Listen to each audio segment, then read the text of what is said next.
Bismillahirrahmanirrahim. Assalamualaikum warahmatullahi wabarakatuh. Selamat siang, salam sejahtera untuk kita semua. Salam Om Swastiastu, Namo Buddhaya, salam kebajikan. Yang terhormat Bapak Diat Nur Hidayat, MTI, selaku dosen pembimbing BMPPTIK 2024. Yang kami hormati Bang Bambang, selaku Wakil Ketua BMPPTIK 2024. Yang kami hormati Muhammad Desta Abdillah selaku Ketua Pelaksana acara MVP 2024, dan yang kami hormati Abang dan Kakak dari moderator serta pembicara dalam acara MVP 2024. Saya ucapkan selamat datang juga kepada teman-teman mahasiswa PTIK di acara motivasi peminatan yang tahun ini mengusung tema Explore Your Motivation. Ada pepatah yang mengatakan tak kenal maka tak sayang. Maka perkenalkan, saya Ahmad Raffi selaku MC yang akan memandu acara pada siang hari ini. Teman-teman, sebelum kita mulai acara, ada baiknya kita berdoa dulu demi kelancaran acara ke depannya. Berdoa menurut kepercayaan masing-masing, berdoa dimulai.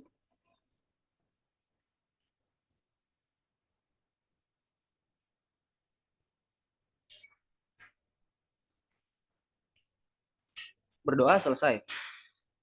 Selanjutnya, kepada teman-teman dipersilahkan untuk mengisi presensi. Untuk link presensinya sudah ada di kolom chat Zoom ya, dan waktu pengisiannya sampai 13.23.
Oke, sebelum kita lanjut, teman-teman, diharapkan untuk mengaktifkan kameranya ya. Sebelum masuk ke inti acara, kita simak dahulu sambutan dari Ketua Pelaksana MVP 2024 kepada Muhammad Desta Abdillah, dipersilakan.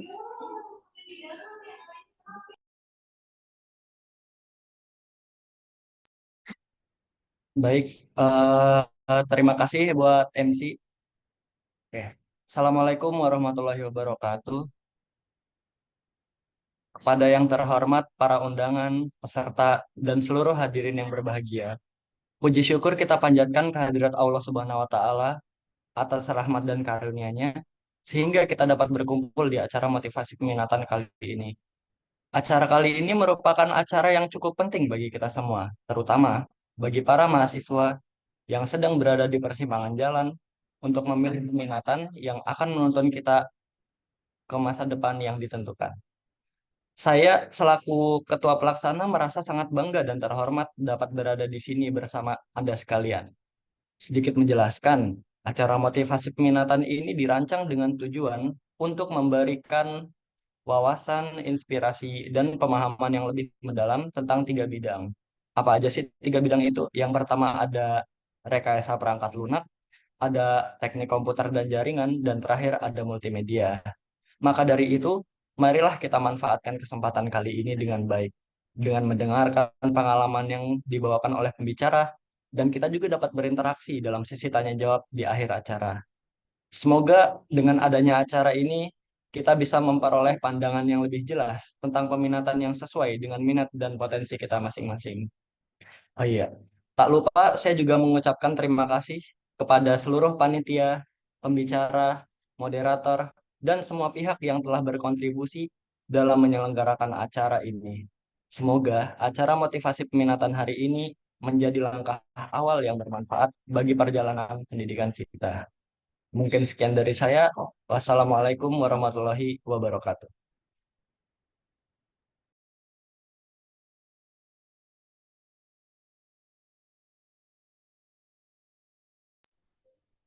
Waalaikumsalam warahmatullahi wabarakatuh. Terima kasih untuk Desta atas sambutannya. Selanjutnya adalah sambutan dari Wakil Ketua BMPPTK 2024 kepada Bang Bambang Setiawan. Dipersilahkan. Oke, baik. Assalamualaikum warahmatullahi wabarakatuh. Yang terhormat Bang Syafiq selaku pemateri dan Kak Chelsea selaku moderator dan teman-teman semua yang sudah menghadiri acara MPP ini. Eh, untuk singkat saja ya, untuk MPP kali ini mungkin karena judulnya MPP yaitu motivasi peminatan. Semoga kalian yang menghadiri semua di sini bisa termotivasi dalam mengambil peminatan yang semester yang akan datang. Kita untuk mengetahui peminatan apa saja yang ada di PTK ini. Lalu dan untuk hari ini kita kan pertama adalah RTL dan semoga materinya masuk semua, mengerti semua apa yang disampaikan oleh Bang Syafiq. Lalu kalau ada yang tanyakan, tanyakan aja. Karena kalau sampai penasaran gitu karena nggak ditanyain dan nyesel sendiri bukan saya gitu kan. Karena itu kalau ada yang mau tanyain, tanya aja. Udah cukup singkat aja sekian dari saya. Terima kasih. Wassalamualaikum warahmatullahi wabarakatuh.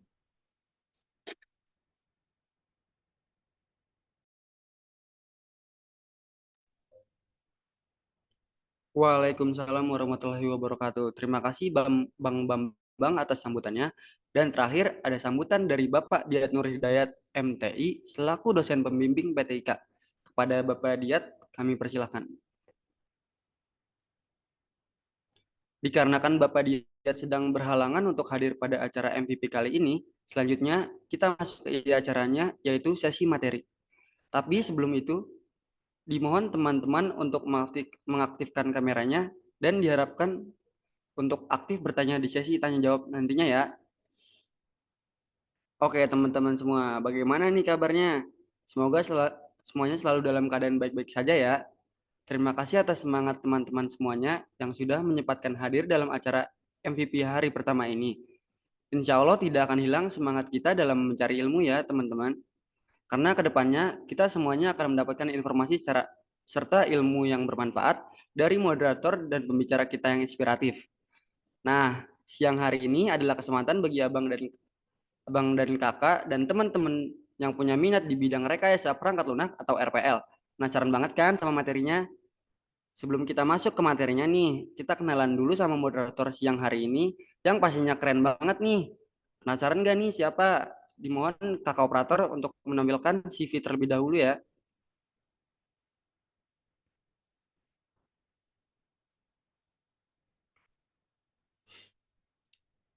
Moderator kita bernama Chelsea Zaomi Pondayu. Moderator boleh scroll, operator boleh scroll. Kak Chelsea adalah seorang mahasiswa yang sedang menempuh pendidikan di bidang teknik informatika dan komputer dengan peminatan rekayasa perangkat lunak. Kak Chelsea juga memiliki keterampilan dalam berbagai bahasa pemrograman seperti Java, C, Python, HTML, CSS, JavaScript, dan MySQL. Selain itu, Kak Chelsea juga mahir dalam penggunaan perangkat lunak Microsoft dan Figma. Dengan pengalaman dalam pemrograman, berorientasi objek, dan pengembangan front-end, Kak Chelsea memiliki pemahaman yang baik tentang konsep dasar seperti SQL, model relasional, entity relationship diagram, data flow diagram, metode agile, dan pengembangan perangkat lunak. Selain itu, Kak Chelsea juga memiliki kepercayaan diri dalam keterampilan yang dimilikinya dan siap untuk terus belajar dan mengembangkan keterampilan terkait.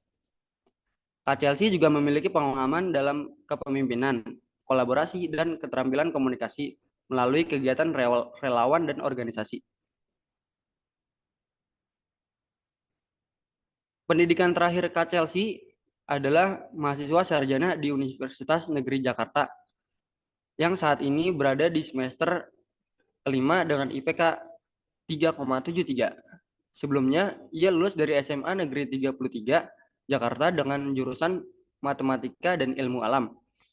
Selain itu, Kak Chelsea aktif dalam berbagai kegiatan relawan dan organisasi di kampusnya, seperti menjadi anggota tim acara, perwakilan angkatan, dan supervisor moderator acara.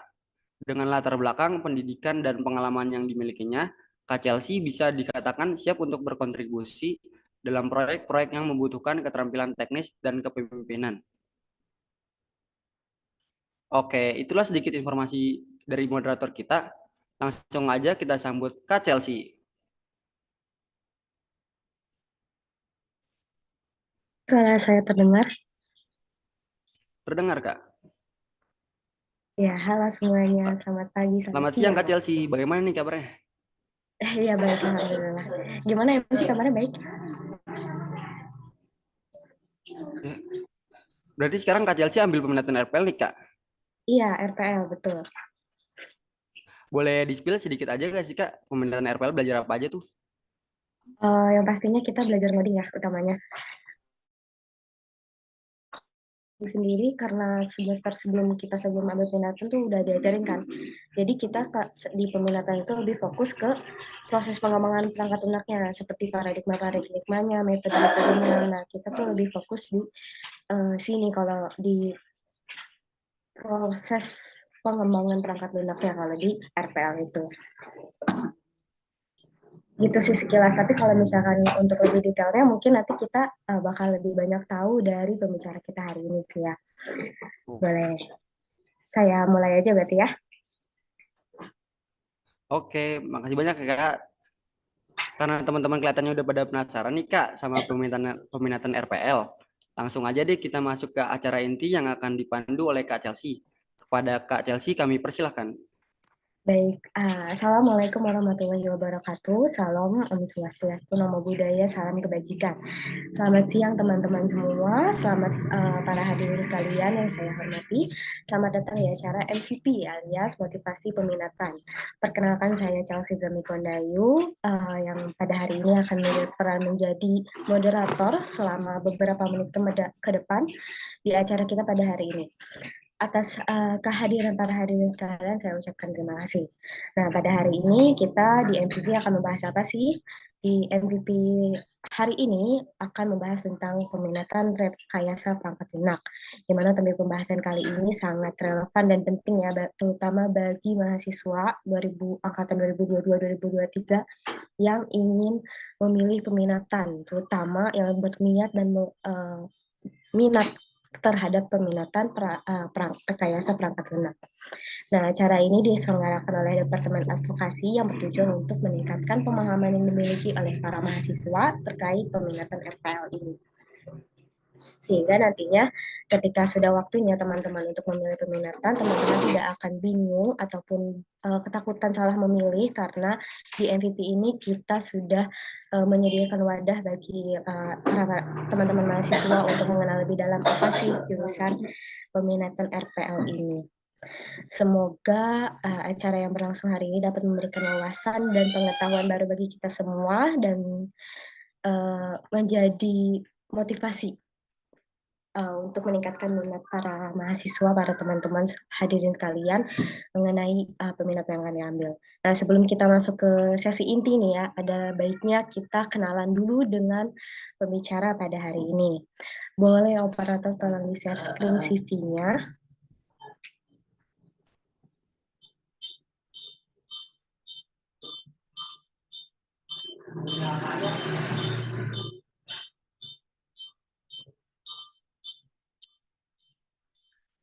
Nah, jadi pembicara hari ini adalah Bang Syafiq Royhan Maulana, M. Syafiq Royhan Maulana. Jadi Bang Syafiq ini adalah seorang back-end developer ya. Kita bisa lihat nih mulai dari pengalaman beliau ya menjadi back-end developer di Jakarta Experience Board mulai dari tanggal September 2022 hingga sekarang. Ini banyak job listnya, designing, merancang, menggunakan cross framework dan sebagainya. Kemudian juga ada pengalaman back-end developer di Thesis Information System, membuat API dari tahun Juli 2022 sampai Juni 2022 sampai Juli 2022. Kemudian juga ada lagi pengalaman di Second Hand Biner Academy dari bulan Juni 2022 hingga Juli 2022 juga. Kemudian ada juga pengalaman beliau membuat proyek sistem tanda tangan digital berbasis QR Code itu di tahun 2021 bulan September hingga November 2021. Kemudian juga ada pengalaman beliau sebagai full stack developer di website IT Expo 2021 dari bulan Juli hingga bulan Oktober. Ada lagi pengalaman sebagai back-end developer di Indonesia Melayani. Kemudian ada juga pengalaman sebagai full stack developer di Indonesia Melayani juga di tahun 2021. Kebawahnya lagi ada back-end developer juga di proyek sistem informasi pengelolaan barang milik negara, SIP BMN. Wow, keren banget. Di tahun 2021 juga. Ada juga front-end developer di proyek elektronik mahasiswa, back-end developer di Depo Beta tahun 2019, bulan Oktober hingga Desember. Kemudian ada lagi, banyak ya. Oke, scroll ke atas lagi, tolong operator. Iya, jadi kalau dilihat dari pengalaman-pengalamannya Bang Syafiq ini, bisa kita simpulkan ya kalau Bang Syafiq ini adalah seorang pengembang back-end developer yang sangat terampil dan juga memiliki banyak pengalaman dan hasrat yang tinggi untuk membuat aplikasi web yang efisien dan dapat diskalakan. Bang Syafiq juga bisa mahir dalam beberapa bahasa pemrograman, framework, dan juga teknologi yang digunakan. Bang Syafiq ini dikenal memiliki kemampuan pemecahan masalah dan dedikasi yang tinggi untuk memberikan dan membuat kode yang berkualitas tinggi untuk memenuhi kebutuhan klien dan pengguna akhir. Nah, di sini juga ada riwayat pendidikan Bang Syafiq ya, jurusan PTIK Universitas Negeri Jakarta tahun 2022 kemarin lulus dan sudah mendapatkan gelarnya SPD.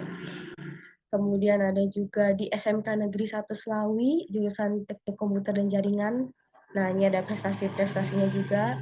Juara 1 di IT Network System, kompetisi perlombaan siswa berprestasi. Terus juga ada lagi kemudian riwayat pendidikannya di MTS Negeri 1 Tegal, M Islamiyah Babakan di tahun 2012. Oke, mungkin sekian ya perkenalan dari CV Bang Syafiq. Mungkin kita bisa perkenalan lebih jauh dengan mengobrol dengan Bang Syafiq ya langsung. Bang Syafiq, apakah suara saya terdengar? Sudah terdengar. Halo, suara saya terdengar? Terdengar, Bang. Oke. Halo Bang Syafiq, selamat siang. Apa kabarnya? Halo, selamat siang semua. Alhamdulillah kabar baik. Dan semoga teman-teman juga keadaan baik juga ya. Amin, makasih Bang. Oh iya Bang, boleh nih kita mulai cerita-cerita nih ya Bang. Tadi kan Bang Boleh. Syafiq punya banyak banget pengalaman di back-end developer. Kira-kira nih Bang, pengalaman-pengalaman yang Abang dapatkan sebagai back-end developer itu ada yang Abang pelajari langsung dari peminatan FPL ini nggak Bang? Boleh Bang Oke. cerita. Oke, hal yang pertama saya pelajari di peminatan RPL itu terkait tentang logika pemrograman sih. Logika pemrograman lalu dengan SDLC atau Software Development Life Cycle. Lalu tentang database programming. Jadi mulai dari perencanaan database, terus mengelola transaksi yang ada di database, dan sedetail itu, begitu. Iya, jadi berarti seputar proses-proses pengembangan perangkat lunak kayak tadi SDLC juga. Nah, itu secara umum ya berarti ya apa yang Betul, secara umum. dipelajari di RPL secara umum. Dan kalau boleh tahu nih, untuk masuk ke RPL ini kita tuh butuh skill apa ya? Apa yang jadi patokan kalau kita tuh bisa untuk masuk ke peminatan RPL ini, Bang? Oke. eh untuk kita layak ataupun kita menetapkan diri untuk memilih peminatan RPL itu kembali lagi dari latar belakang masing-masing sih. Latar belakang teman-teman kira-kira mungkin dari minat lebih minat ke arah mana? Apakah teman-teman lebih minat dalam wilayah pemrograman yang mana itu akan lebih relate ketika teman-teman suka matematika. Dulunya suka matematika, sering ngerjain soal-soal matematika, itu mungkin relate sama pemrograman ini. Tapi kalau teman-teman lebih relate misalkan dari skill menggambar ataupun bikin animasi, ya itu akan relate ke multimedia. Atau misalkan teman-teman lebih suka ngelihat jaringan komputer ataupun ngebikin satu eh, halaman ataupun ngebikin wifi, yaitu akan relate lebih ke TKJ begitu. Tapi kalau misalkan teman-teman ada ketertarikan khusus, ya mungkin sebelumnya belum ada latar belakang yang relate gitu, tapi teman-teman pengen untuk mempelajari di sana, ataupun teman-teman punya tujuan hidup yang saya pengen bermanfaat deh. Mungkin salah satu tujuannya ataupun salah satu langkahnya teman-teman pengen bikin satu produk aplikasi yang mana pengen agar aplikasi itu bisa bermanfaat sama banyak orang, itu arahnya ke RPL begitu. Tapi untuk modal dasarnya ya paling awal banget itu niat. Tapi niat itu nggak cukup untuk ngejalaninya gitu kan. Nah, kalian juga harus tahu nih, kira-kira ke depannya, misalnya ketika kalian mengambil peminatan RPL, kalian akan melanjutkan dari sisi mana gitu. Apakah kalian akan fokus sebagai programmer, software developer, atau apa gitu, atau yang lain. Balik lagi sama tujuannya masing-masing, entah itu materi ataupun bagaimana pembelajarannya, itu akan berjalan sih selagi di fase kalian, kalian bisa milih apa aja gitu. Entah itu mau diriletkan sama sebelumnya, atau kalian pengen coba cari pengalaman baru, pengen coba belajar hal yang baru, masih belum terlambat, masih awal banget. Jadi masih memungkinkan untuk belajar apa aja, tergantung kalian pengen belajarnya apa nih gitu. Tergantung tujuan hidup kalian juga gitu. Sama prospek kalian pengen berkarir di mana gitu. Iya, berarti balik lagi ke niat sama minat masing-masing ya Bang. Ya, kalau Betul. misalnya punya niat yang ke arah sistematis, ngoding gitu, membuat aplikasi itu kita bisa masuk ke peminatan RPL ini. Ya. Nah, tadi kan udah disebut sekilas ya bedanya RPL sama peminatan-peminatan lain. Nah, boleh bisa dijelasin lebih detail lagi nggak Bang? Apa sih yang membedakan RPL ini sama peminatan-peminatan lain? Apa yang kita pelajari di RPL tapi nggak ada di peminatan lain gitu? Oke. Oke, hal-hal yang dipelajari pastinya bakal berbeda banget masing-masing peminatan kan. Pertama dari mungkin kita bahas dulu MM. Multimedia itu dia akan mempelajari banyak terkait audio visual. gitu. Entah itu bikin sound gitu kan atau bikin animasi. Animasi pun ada yang animasi 2D ataupun animasi 3D gitu. Dan kita bisa belajar banyak di sana. Tapi kalian juga harus siapkan ketika masuk multimedia harus menyediakan sarana prasarana yang mumpuni.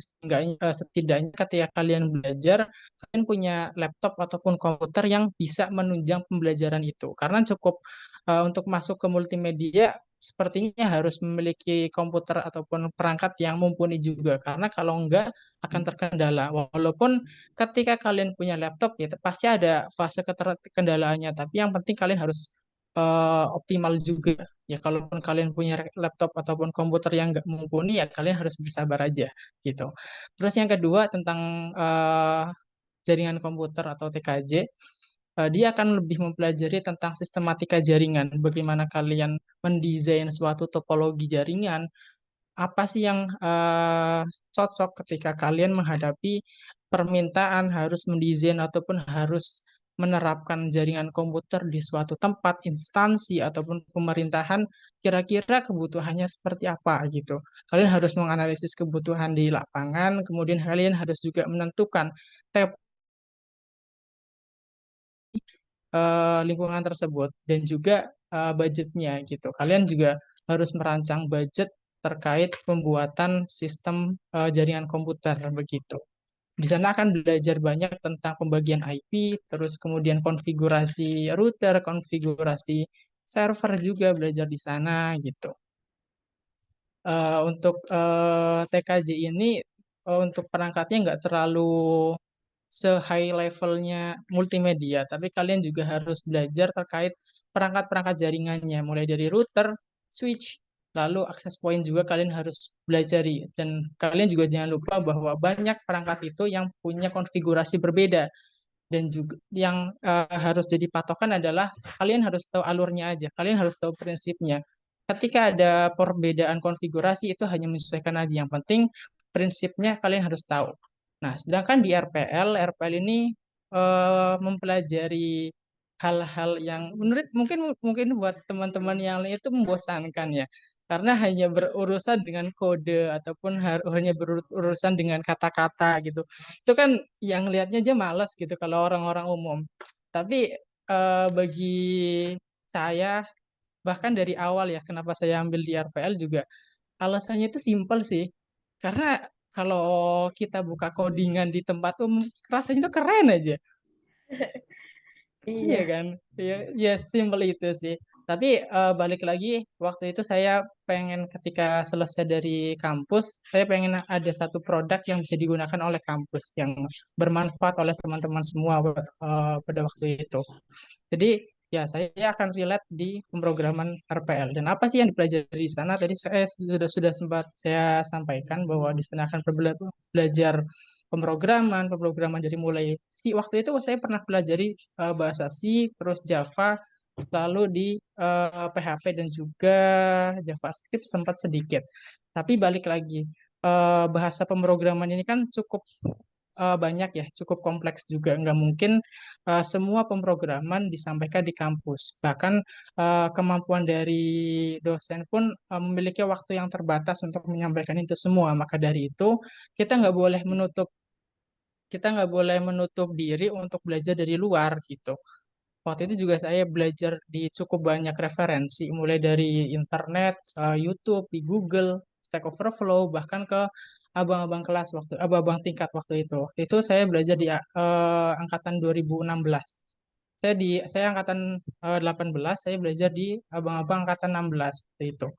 Jadi ya memang sumber belajar itu kan banyak banget. Dan ketika kita belajar ke angkatan atas ataupun orang-orang yang sudah punya pengalaman lebih, kita akan jauh lebih relate dibanding kita belajar sendiri. Ya walaupun nggak menutup kemungkinan bahwa kalian bisa belajar otodidak, tapi bedanya ketika kalian punya partner belajar ataupun kalian pernah punya mentor sendiri, itu akan lebih terarah dibanding otodidak. Mungkin seperti itu gambarannya. Nah, iya, betul banget sih tadi ya. Kalau kita belajar sendiri mungkin banyak sumbernya oke lah, tapi kan ketika ada mentor, ada yang bisa kita tanya, bisa secara langsung itu bisa lebih mengarahkan gitu ya Bang Ya. belajarnya. Nah, seputar tentang konsep-konsep apa aja nih yang harus dipelajari sama mahasiswa gitu ya terkait RPL. Kira-kira pengetahuan sebelumnya apa sih yang harus dimiliki mahasiswa nih untuk sebelum masuk RPL? Kan tadi Bang bilang cerita bisa bahasa ini, bahasa ini, bahasa ini.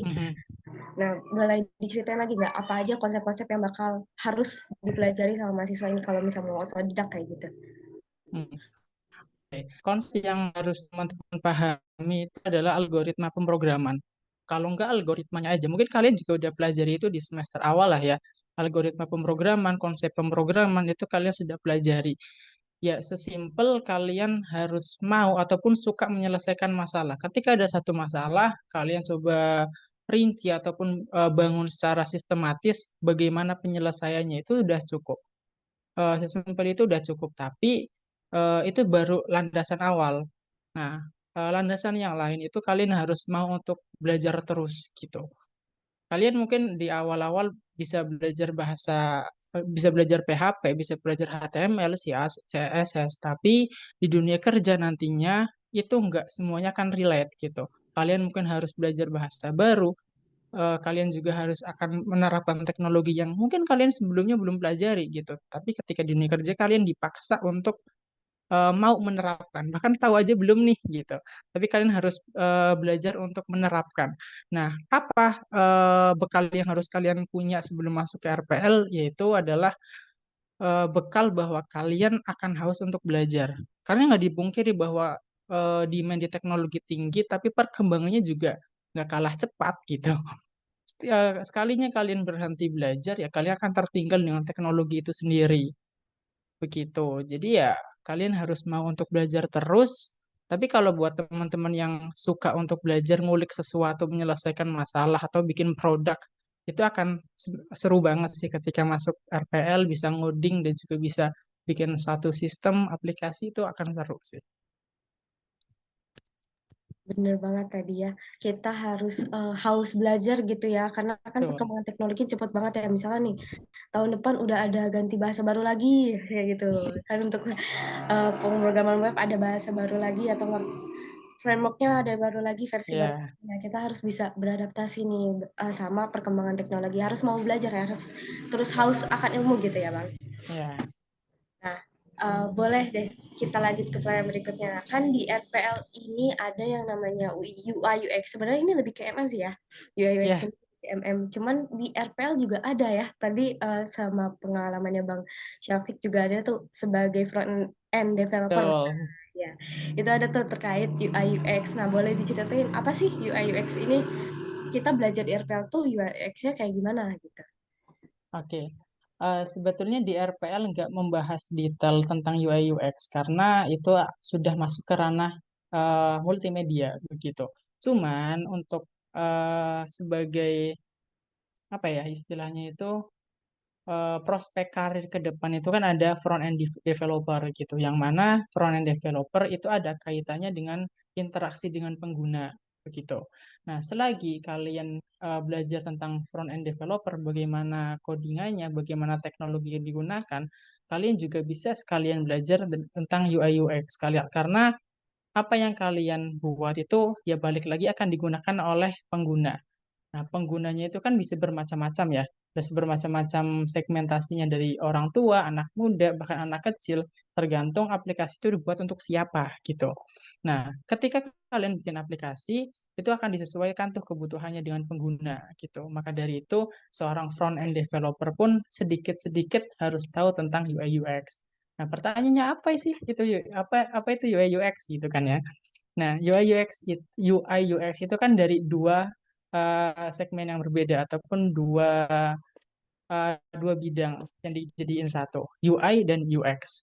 UI itu user interface yang mana tugasnya itu lebih ke arah pembuatan bagaimana sih suatu sistem atau suatu aplikasi dibuat dengan gaya tampilan itu yang menarik gitu, yang enak dipandang, yang enak dipandang, pemilihan warnanya bagaimana, ikonnya bentuknya seperti apa, biar apa? Biar si pengguna ini tertarik nih untuk berlama-lama menggunakan aplikasi tersebut.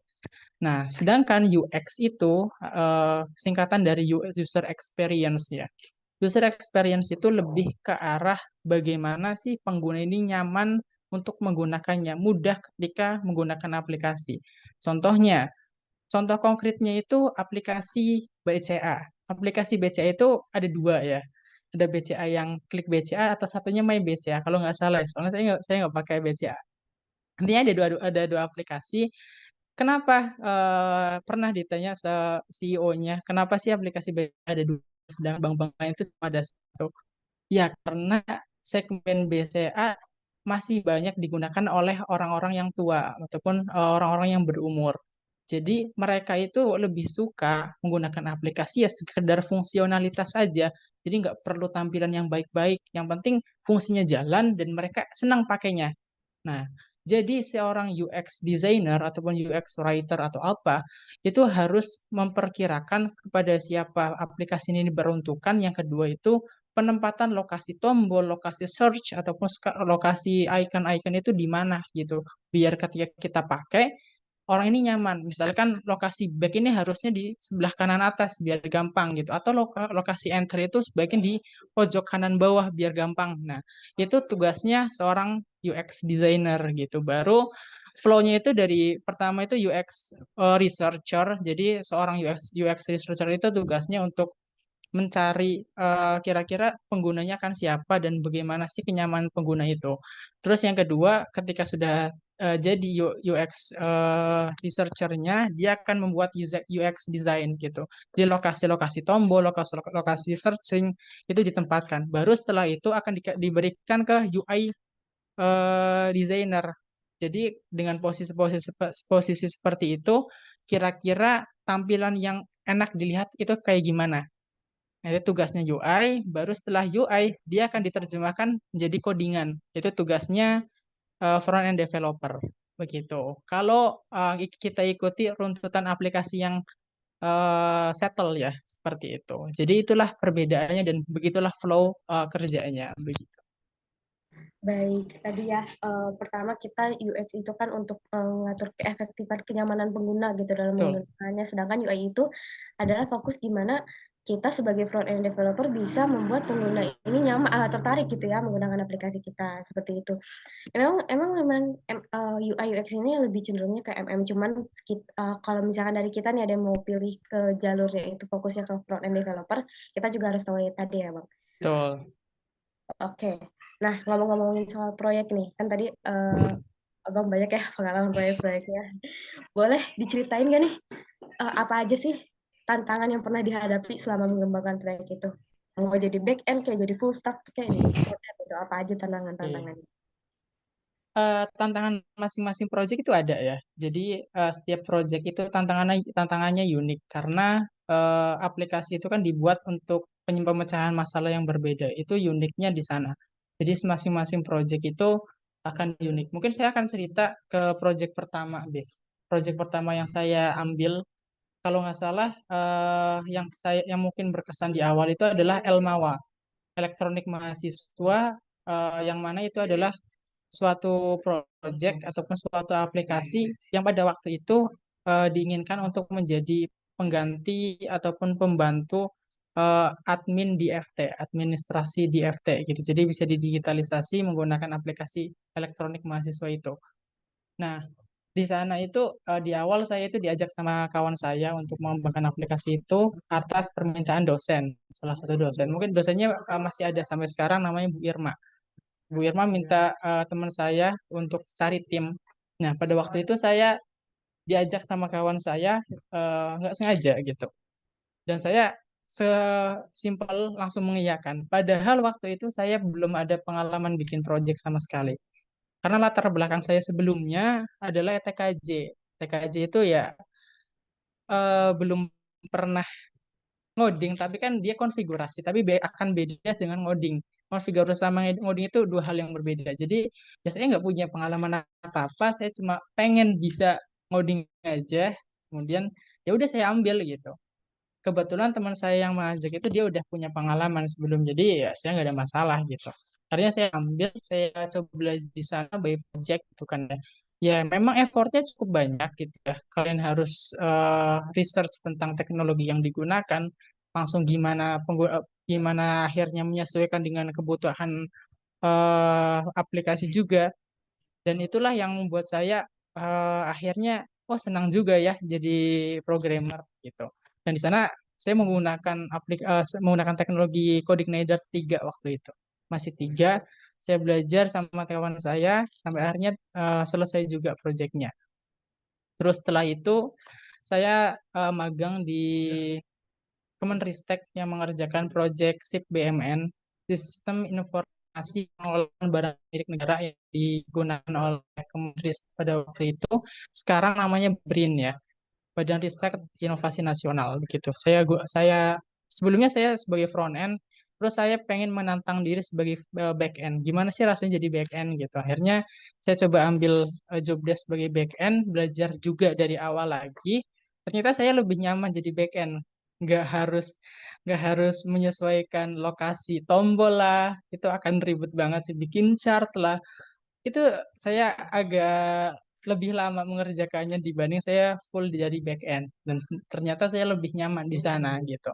Nextnya saya kalau nggak salah saya ambil project IT Expo di website IT Expo untuk pengembangan pengembangan yang ada pengembangan pendaftaran lomba di IT Expo. IT Expo itu pada waktu itu salah satu program terbesar BMPPTIK dari mulai 2000 berapa ya 2016 itu sudah ada. Jadi di sana ada beberapa kegiatan mulai dari workshop, seminar, lomba, dan lombanya pun nggak cuma satu, seminarnya juga nggak punya satu. Jadi banyak hal di sana. Jadi ketika ada orang yang pengen daftar, dia cukup daftar di aplikasi itu aja atau di website itu aja. Jadi mereka bisa daftar berbagai macam kegiatan yang sudah kita sediakan waktu itu. Terus selanjutnya ada aplikasi Indonesia Melayani. Saya diajak untuk berkontribusi sama kakak tingkat waktu itu namanya Bang Jerry. Di sana saya dibantu juga diajari beberapa hal. Terus setelah itu beberapa proyek saya kerjakan, terus coba pindah bahasa juga menggunakan JavaScript, dan sampai sekarang masih JavaScript. Jadi kalau saya lihat di pekerjaan sekarang ya lebih fleksibel aja sih. Ketika teman-teman tahu beberapa bahasa pemrograman, kalian nantinya bisa menyesuaikan. Kira-kira project A layaknya itu dikembangkan menggunakan bahasa pemrograman apa gitu. Jadi lebih terarah aja sih gitu. Contohnya di salah satu project saya di pekerjaan itu ada satu aplikasi ataupun satu sistem yang dibuat menggunakan dua bahasa gitu. Bahasa PHP dan juga JavaScript. Kenapa harus dua bahasa? Karena harus menggunakan PHP ketika ada suatu kasus tertentu gitu. Mungkin itu sih gambaran sedikit project yang sudah saya kerjakan. Tapi kalau detailnya mungkin agak panjang ya nanti. Mungkin kalau detailnya bisa ngobrol-ngobrol langsung gitu ya Kak, bagi yang merasa Boleh, sama boleh. proyek kemarin Syafik. Nah, tapi nih sebelum ngobrol-ngobrol detail dulu, kira-kira nih kan selama tantangan-tantangan dari proyek sebelumnya, misalkan kayak sebelumnya dari TKJ ya Bang Syafik, tapi belum tahu apa-apa Betul. diajak proyek bisa. Nah, itu kira-kira ada langkah penyelesaian yang khusus nggak yang Abang lakuin? Gimana biar bisa Abang tuh menyelesaikan tantangan itu, tantangan-tantangan itu? Oke. Tekad sih, lebih ke arah tekad, dan juga kalian harus konsekuen atas pilihan apa yang sudah diambil gitu. Ketika saya sudah mengiyakan ya mau nggak mau saya harus menyelesaikan. Cuman pertanyaannya kan kalian bisa menyelesaikan dengan baik atau dengan buruk gitu. Ya, pilihan yang berat juga harus saya ambil yaitu menyelesaikan dengan baik. Tapi apa dampaknya? Dampaknya ya saya belajar lebih banyak, dan saya juga punya pengalaman lebih gimana akhirnya menyelesaikan suatu permasalahan di pemrograman gitu ya. Jadi ya masing-masing project itu punya tantangan masing-masing, penyelesaiannya masing-masing, tapi tekadnya itu sama, harus menyelesaikan sampai akhir. Dan toolsnya sebenarnya banyak banget sekarang itu. Kalian bisa bisa nanya di Google, kalian bisa ambil pelatihan online, atau kalian bisa belajar di uh, course gitu kan ya. Tapi menurut saya sih kalian juga perlu bikin satu klub gitu, klub untuk sharing di pemrograman gitu. Jadi kalian itu ketika belajar nggak sendirian gitu. Entah itu kalian coba bikin project bareng sama teman-teman, itu menurut saya lebih membantu gitu. Daripada kalian cuma ikut course tapi ya sekedar ngikutin itu mungkin menurut saya lebih terlalu monoton sih. Dibanding kalian punya satu tim ataupun satu satu ini ya, satu kelompok untuk akhirnya belajar bareng itu lebih seru begitu. Coba bayangin kalian lagi belajar terus bingung, bingung, bingung ada permasalahan tapi bingung juga mau nanya ke siapa gitu kan. Kadang nanya Google juga mentok kan dia kan. Walaupun sekarang sudah ada chat GPT tapi akan tetap beda rasanya ketika kalian punya teman belajar juga. Kalau pakai teman belajar mungkin kita bisa saling ngasih tips juga ya. Ya, Kemarin betul. saya nemu error begini, caranya gimana ya? Oh, kalau kemarin tuh caranya tuh begini, bisa aja kayak gitu ya Bang ya. Betul. Nah, ngomongin soal keterampilan nih. Kan tadi Abang sempat bilang ya, kalau dari proyek itu kita ada tantangannya tersendiri, bisa aja nih setelah mengerjakan proyek itu kita lebih tahu kita sukanya mana, menjadi back end atau front end gitu ya. Nah, kira-kira kalau misalkan untuk menjadi back end ataupun front end atau mungkin full stack gitu, apa Mhm. keterampilan khusus yang harus dipelajari sama teman-teman mahasiswa nih? Oke. Kalau tentang intinya begini, kalau semua role ataupun semua posisi entah itu back end, front end atau full stack dia akan membutuhkan logika. Jadi semakin kalian belajar banyak di pemrograman atau semakin kalian banyak mengerjakan proyek, kalian secara nggak langsung akan mengasah logika pemrograman kalian ataupun logika pemecahan masalah. Itu kalian akan terasah. Itu yang pertama. Terus yang kedua, masing-masing role ataupun masing-masing posisi itu punya teknologinya masing-masing. Tergantung ketika kalian pengen masuk di front end, kalian harus belajar lebih tentang HTML, CSS, JavaScript. Kalau sudah masuk sudah mampu ataupun udah mahir di tiga aspek ini, kalian sudah masuk bisa ke React ataupun framework di front end. Setelah React bisa mungkin bisa coba explore di AngularJS ataupun coba explore di Nest.js. Itu terserah, tergantung kebutuhan kalian juga di suatu project gitu. Nah, ketika di back end kalian mungkin akan lebih banyak bergelut dengan bahasa-bahasa PHP ataupun JavaScript. Sekarang juga JavaScript bisa mampu di back end juga menggunakan framework Express.js. Kemudian kalian akan bergelut juga dengan desain database. Lalu eh, kalian harus belajar juga tentang operasi yang ada di database gitu. Terus sekarang juga udah ada teknologi namanya ORM, Object Relational Mapping, yang mana itu tuh tugasnya ataupun fungsinya untuk menjembatani dari bahasa pemrograman A ke database. Jadi kalian nggak perlu istilahnya itu menggunakan query database gitu. Baru misalnya select all, select from bla bla bla, terus from bla bla bla gitu. Jadi nggak kayak gitu lagi menggunakan tugasnya ORM gitu. Lebih mudah juga dan lebih safe juga, lebih aman gitu. Terus kalian juga harus belajar istilahnya ada message broker, terus bagaimana mengoptimasi suatu permintaan itu kalian akan belajar di sana. Nah, sedangkan kalau full stack developer itu belajar keduanya, adik-adik.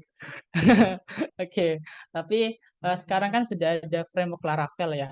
Laravel juga ya cukup diminati juga di kalangan pemrograman sekarang, yang mana itu udah menggabungkan antara front end dan back end. Jadi kalian bisa, mungkin kalau mau jadi full stack ya start dari sana bisa gitu. Jadi belajar Laravel gitu.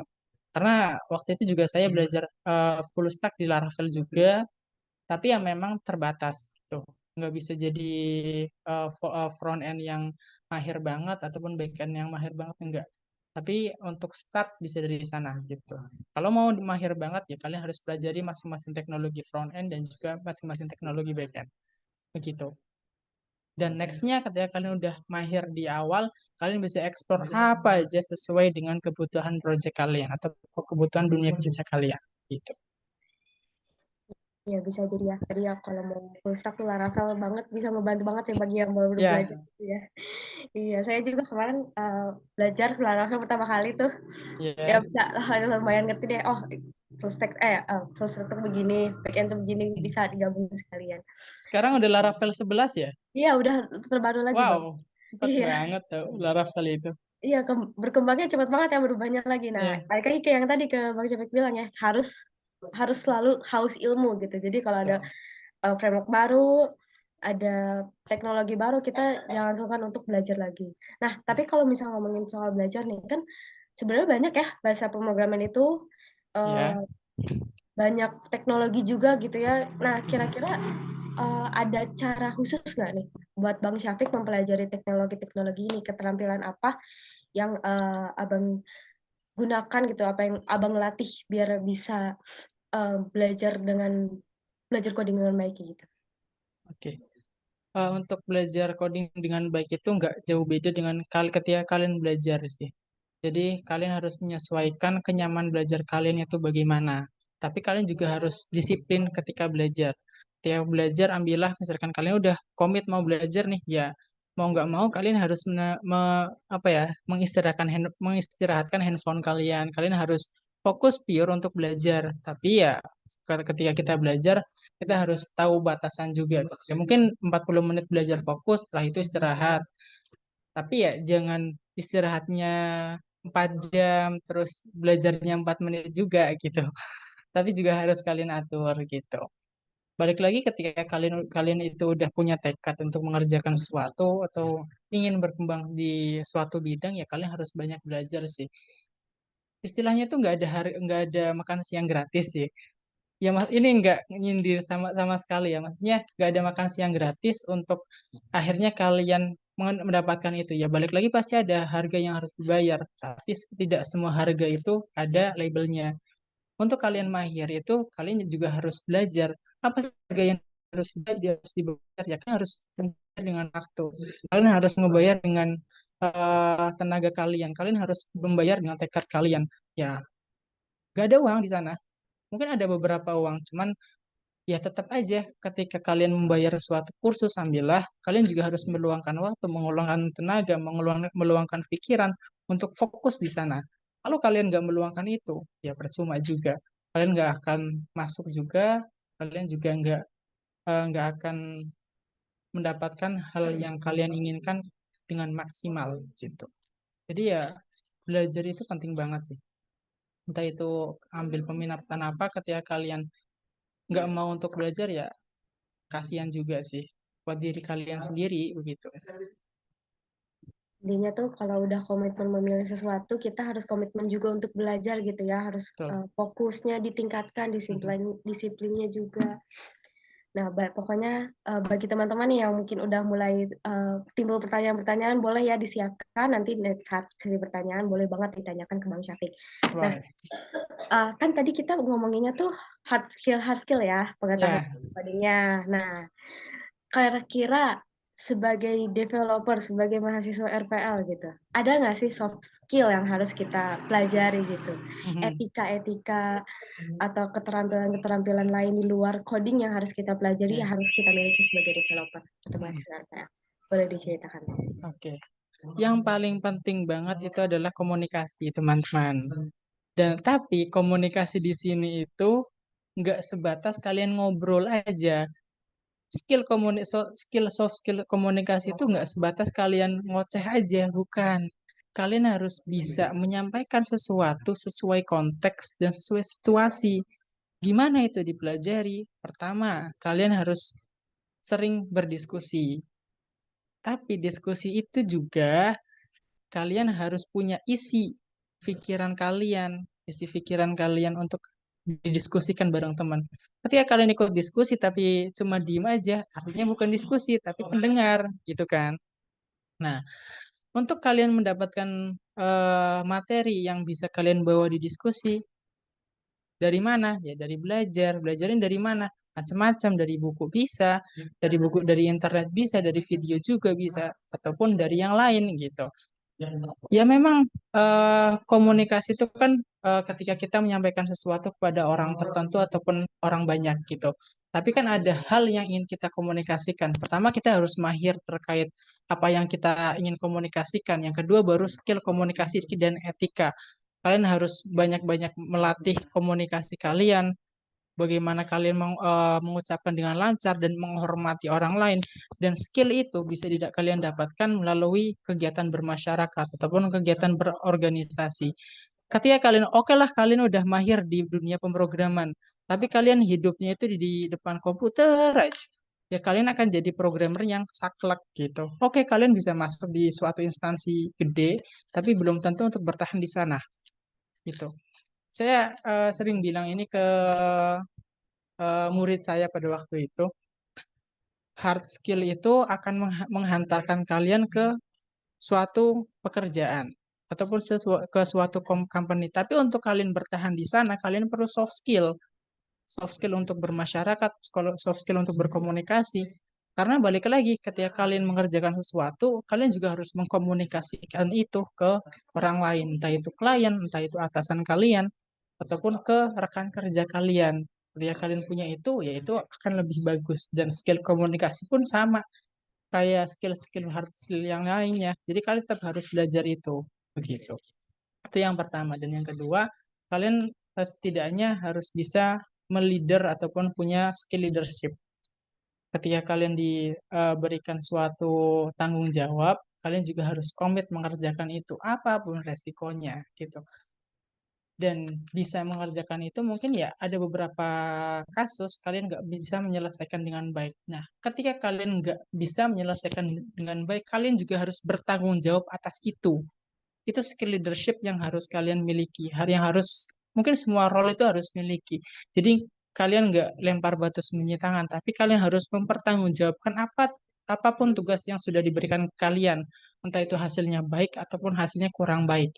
Itu harus dipertanggungjawabkan dengan apa? Pertama, yaitu dengan komunikasi yang baik. Jadi saling terikat nih satu sama lain. Begitu. Dan yang ketiga, yang dekat dengan eh, skill kita adalah pemecahan masalah. Pemecahan masalah ini nggak cuma dari pemrograman aja, tapi pemecahan masalah dari sisi secara umum. Jadi ketika kalian dihadapkan suatu masalah di perusahaan, dan masalah di perusahaan itu kan cukup kompleks ya, nggak melulu tentang codingan, nggak melulu tentang arsitektur, tapi cukup kompleks juga, entah itu beririsan dengan klien, entah itu beririsan dengan bidang yang lain, itu juga suatu masalah yang harus kalian selesaikan dengan baik. Ya, mau nggak mau ya kalian harus mempelajari itu. Dan gimana kalian bisa menghadapi suatu masalah dengan baik?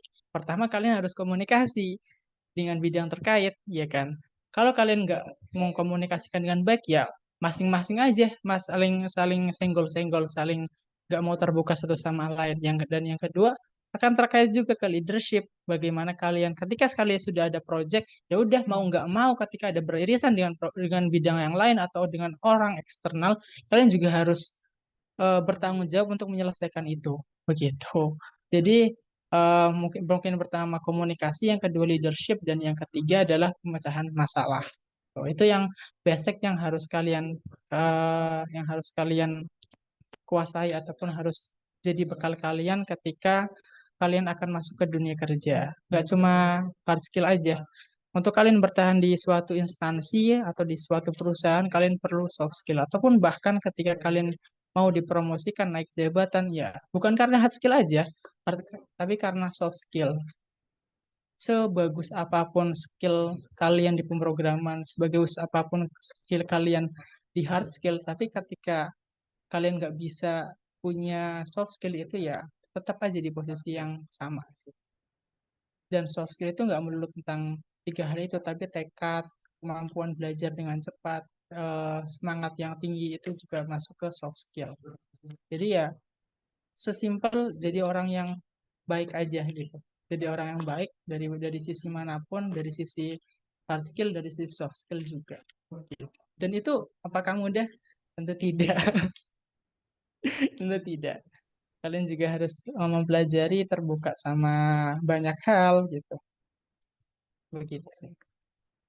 Iya, belajar soft skill juga nggak mudah ya. Mungkin kita awalnya susah gitu untuk meningkatkan skill komunikasi gitu. Tapi dengan kita mengerjakan proyek gitu ya, semakin lama kita harus belajar beradaptasi gitu, meningkatkan keterampilan kayak tadi ya, tanggung jawab, leadership, komunikasi, sama pemecahan masalah tadi ya, 3 soft skill utama bagi seorang developer nih.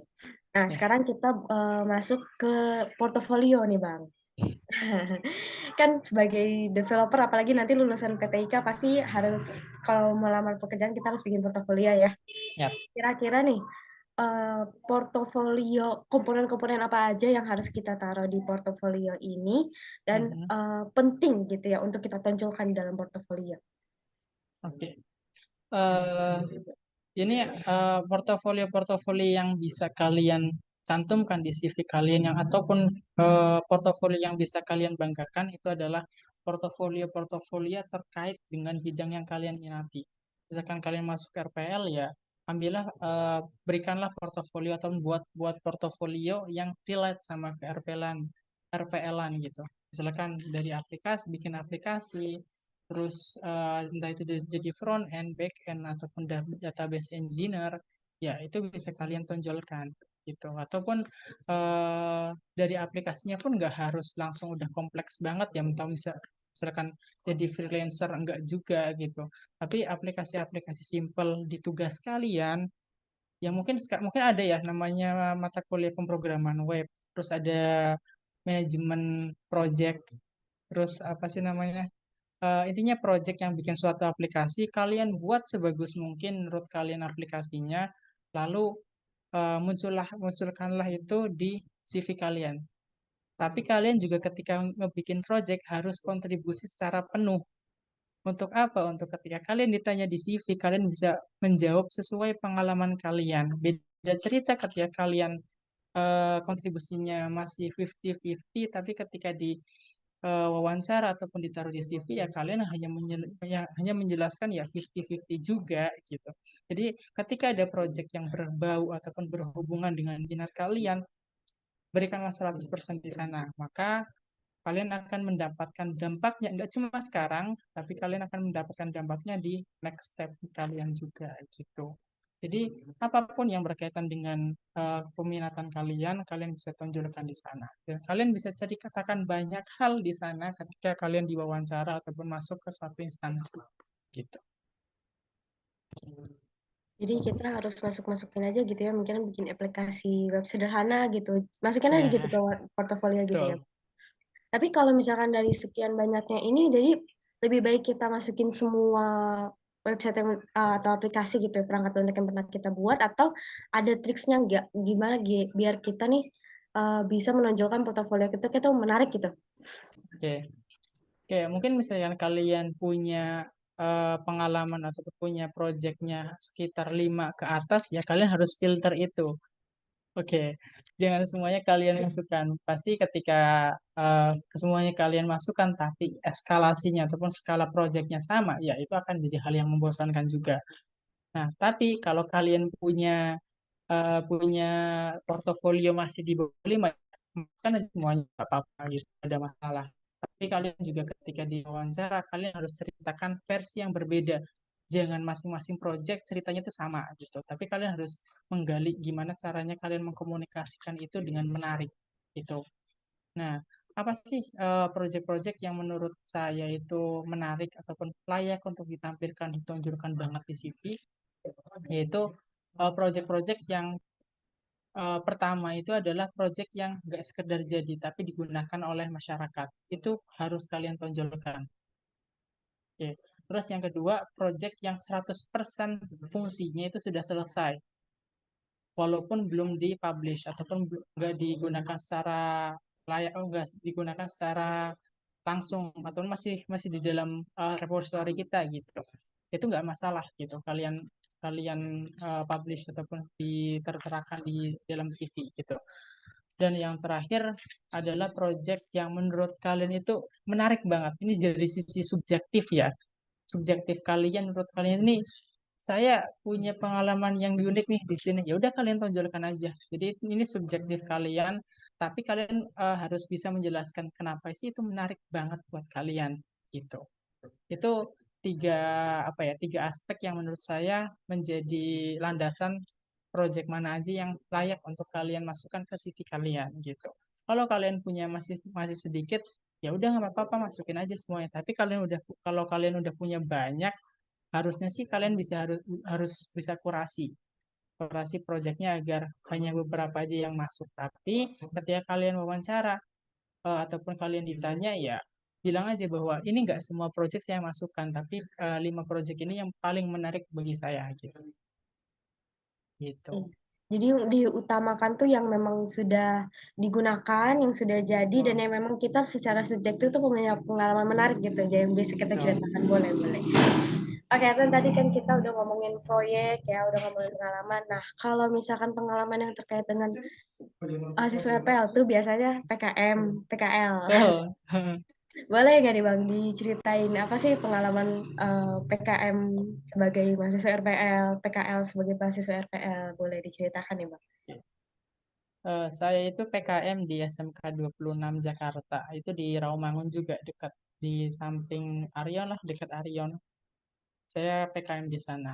Ya mungkin bagi beberapa angkatan itu cukup dianggap itu sebuah horor ya, cukup horor katanya, karena pengalaman angkatan atas kita juga cukup menakutkan bagi kita pas waktu awal-awal kita PKM. Jadi kita sebelum PKM itu, kita istilahnya itu jauhlah ke angkatan sebelumnya, yang sebelumnya itu PKM di sana. Jadi kita sedikit mengenal kira-kira karakter dari guru di sana, karakter dari murid di sana itu kita sedikit mengenal sebelum kita mulai PKM gitu. Jadi kita bisa prepare lebih bagus lah sebelumnya gitu. Di sana saya mengajar semua angkatan. Oke, saya mengajar semua angkatan dari mulai kelas 1, 2, dan 3. Tapi saya secara formal, secara tertulis, saya hanya mengajar di kelas 2 dan 3. Dan yang challenging juga, saya mengajar tidak di RPL juga, di TKJ juga. Oke. Yang mana TKJ itu, mata pelajaran yang saya ajar itu adalah keamanan jaringan. Oke, jadi ya pertama udah cross dari peminatan. Jadi kalian jangan kaget ketika PKM itu ada sekolah-sekolah yang memang butuhnya peminatan-peminatan tertentu. Ya pilihan kalian apa? Kalian mau ambil dengan apa ya? Dengan resiko kalian bisa mengajar di beda peminatan atau nggak kalian ambil gitu. Dan saya mengajar pertama itu di kelas 12 mata pelajaran keamanan jaringan. Yang kedua di kelas 11 itu mengajar SAS. Apa itu SAS? Layanan komputasi awan. Saya juga baru tahu ketika mau ngajar. Oke, jadi oke kalau SAS itu mungkin teman-teman RPL itu relate karena di dalamnya itu mengajarkan tentang database. Database design, terus database operation dari mulai data program DCL, DTL dan masing-masing lah ya. Itu akan relate. Tapi keamanan jaringan ini pure kita nggak relate sama sekali. Saya nggak relate sama sekali pada waktu itu. Cuman saya punya hal positifnya itu adalah saya sebelumnya pernah TKJ. Jadi ya ketika mengulas pun ya nggak masih ada lah relate-relate-nya dikit walaupun sebelum ngajar itu harus belajar dulu sebelumnya. Oke, dan ternyata di pertengahan jalan itu saya diminta untuk ngajar kelas 10 juga ketika gurunya nggak masuk. Waktu itu ngajar pemrograman web dan juga konfigurasi access point. Bayangin aja gitu. Oke. Terus di kelas 12 ya tantangannya sebenarnya dari sisi materi itu di kelas 12 saya nggak begitu mendalami, belum punya bekal yang lebih karena memang dari base-nya itu saya RPL kan. Tapi di pertengahan jalan saya diminta untuk melakukan pengajaran untuk praktek mikrotik. Mungkin buat teman-teman yang sebelumnya TKJ itu juga udah paham. Mikrotik itu salah satu router yang ternama yang banyak digunakan di Indonesia juga untuk dikonfigurasi dasar di sana. Dan itu pun ketika kalian bukan TKJ atau nggak punya basic untuk belajar mikrotik, itu kalian akan kelimpungan juga, akan bingung juga gimana si mikrotik ini berjalan dan gimana kalian pelajari itu. Tapi berhubung saya sebelumnya TKJ, jadi ya relate lah gitu. Jadi bisa saya ulas, saya pelajari dan juga saya ajarkan langsung. Dan pengalaman yang menarik itu justru menurut saya menarik mengajar kelas 12 gitu. Karena dari sisi muridnya itu mereka sudah menyatu ataupun sudah saling kenal, sudah akrab satu sama lain gitu kan.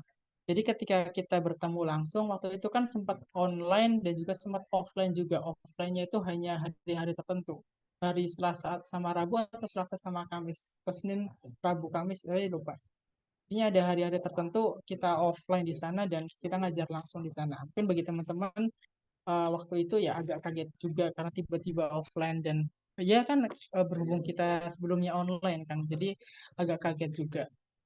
Tapi ternyata waktu ngajar menarik juga, seru juga karena masing-masing siswa udah saling kenal dan ketika ngajarnya pun seru ketika kalian ngajar di kelas 12 SMK. Cuman challenging-nya adalah anak-anak SMK ini nggak tahu ya apakah semuanya rata atau enggak. Anak-anak SMK itu lebih pertama ketika ada guru baru masuk, dia akan menguji gurunya secara nggak langsung. Dia akan nanya banyak hal yang menurut mereka itu menarik untuk mereka tahu gitu. Jadi mereka akan tanya banyak. Ketika kita nggak bisa untuk menunjukkan bahwa kita tahu ataupun kita layak mengajar mereka, mereka akan annoying ke kita. Mereka akan menyepelekan kita. Tapi ketika kalian bisa menunjukkan bahwa kalian oke layak nih atau mampu buat ngajar mereka, ya kalian akan dihormati sebagai layaknya guru gitu. Jadi ya mungkin dari teman-teman angkatan atas ada beberapa yang ngasih tips gini. Kalau kalian nggak tahu ditanyain murid, ya udah bikin aja tugas buat mereka gitu. Saya nggak relate nih soal itu gitu. Saya nggak relate soal itu. Saya agak sedikit kurang setuju, nggak setuju, kurang setuju soal pendapat itu. Seakan-akan seorang guru itu melempar balik pertanyaan itu kepada siswanya gitu. Jadi kan guru kan dia seorang yang bertugas sebagai fasilitator dan juga mediator juga sebagai pengajar juga di sana. Jadi ya harus dihandle juga sebagai seorang guru. Ya mungkin tips-tips itu bisa kalian terapkan satu dua kali, tapi jangan keseringan gitu. Kalian juga harus menunjukkan bahwa kalian mampu untuk mengajar mereka gitu. Baru di situ mereka akan respect ke kalian gitu. Apalagi teman-teman SMK, saya tahu karakternya, apalagi saya dulunya SMK juga, jadi agak relate juga. Itu pengalaman di kelas 12. Jadi pas waktu hari terakhir ngajar itu, eh, kita saya sempat dikasih perpisahan juga sih. Terus untuk di kelas 11 ini yang menurut saya waktu itu pengalaman saya itu agak kaku karena mereka itu sebelumnya nggak bertemu sama sekali. Mereka hanya bertemu di online. Jadi kelas 11 itu masih belum kenal satu sama lain. Jadi agak kaku kita mau ngebawa dengan cara santai, seru, tapi mereka masih belum kenal jadi kaku gitu. Dan tapi berbeda dengan kelas 10 berhubung mereka itu baru masuk dan beberapa kali offline juga jadi sedikitnya udah kenal gitu. Jadi ya cukup nyaman juga ketika ngajar ke mereka. Dan jangan dibayangkan ketika PKM itu selamanya senang ataupun selamanya capek juga. Pasti ada hal-hal yang menarik buat kalian pelajari di sana. Salah satunya apa? Belajar komunikasi, belajar memberikan sesuatu ke orang lain. Di sana kalian akan bertanggung jawab bukan ke atasan kalian ataupun juga bertanggung jawab ke dosen kalian atau dospem ya atau guru pembimbing kalian di sana. Tapi kalian itu bertanggung jawab ke siswa yang nantinya akan kalian ajar. Kalau kalian nggak mempersiapkan dengan baik, kalian akan apa ya berhadapan dengan siswa yang pertanyaan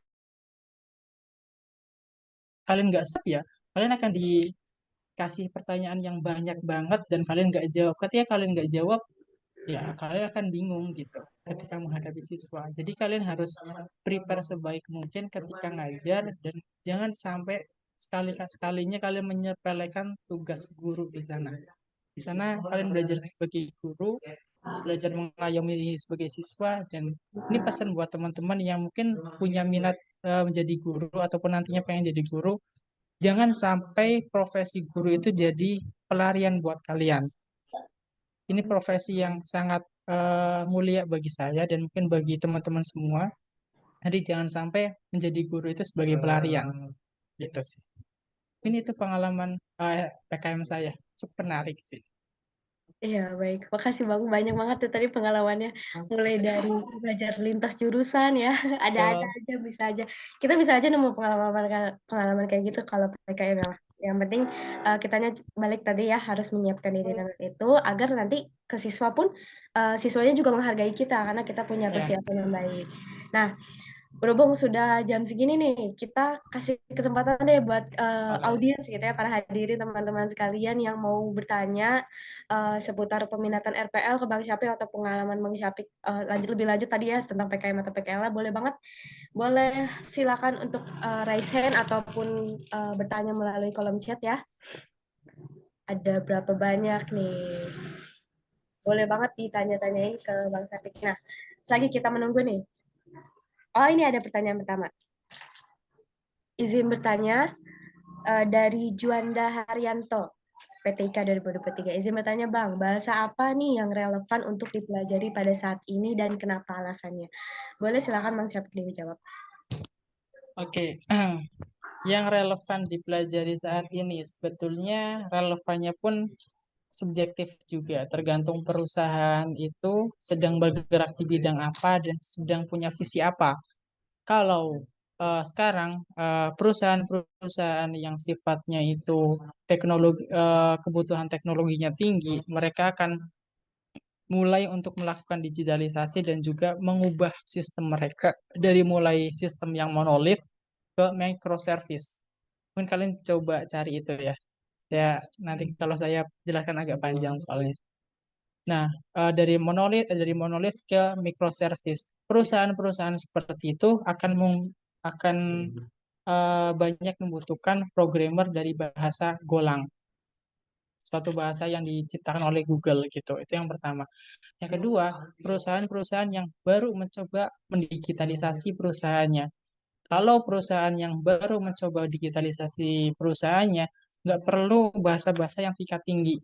Cukup bahasa-bahasa tentang ya sesimpel yang penting ada sistemnya dan sistemnya bekerja dengan baik. Menurut saya PHP itu sudah cukup. Tapi dengan front end-nya HTML, CSS, JavaScript. Yang penting ada full stack di sana dengan bahasa yang nggak terlalu expert sudah cukup. Terus perusahaan-perusahaan yang sudah settle seperti perbankan, mereka membutuhkan bahasa Java dengan framework-nya Spring Boot. Itu. Terus masih ada beberapa perusahaan yang sudah settle, yang mungkin punya sistem sudah lama, mereka menggunakan C dan juga .NET. Gitu. Terus perusahaan-perusahaan kebanyakan perusahaan front end-nya itu menggunakan JavaScript, entah itu framework-nya React ataupun Nest.js ataupun Angular. Intinya bahasa JavaScript gitu dan beberapa perusahaan juga masih membutuhkan back-end dari JavaScript juga. Intinya itu pasar dari programmer sekarang gitu sih. Tergantung kalian mau masuk ke perusahaan yang mana, level yang mana gitu. Apakah kalian mau masuk ke perusahaan-perusahaan yang memang digitalisasinya baru mulai, ya cukup menggunakan bahasa sederhana PHP, HTML, JavaScript itu sudah cukup. Ataupun simpel menggunakan framework Laravel itu sudah cukup. Tapi kalau kalian pengen masuk ke perusahaan yang perbankan udah settle sistemnya, udah punya sistem sebelumnya, kalian belajar Spring Boot. Nah, atau kalau kalian pengen masuk ke perusahaan yang pengen memigrasi sistemnya dari mulai monolith ke microservice, contohnya itu Ruang Guru, kemudian apa lagi ya? Astra juga dia menggunakan Golang salah satu bahasanya. Begitu. Jadi tergantung kalian mau masuk ke bidang mana. Begitu. Bagaimana Gimana Juanda? Juanda? Apakah terjawab atau muncul pertanyaan baru dipersilahkan. Dipersilahkan ya. Bagaimana Juanda?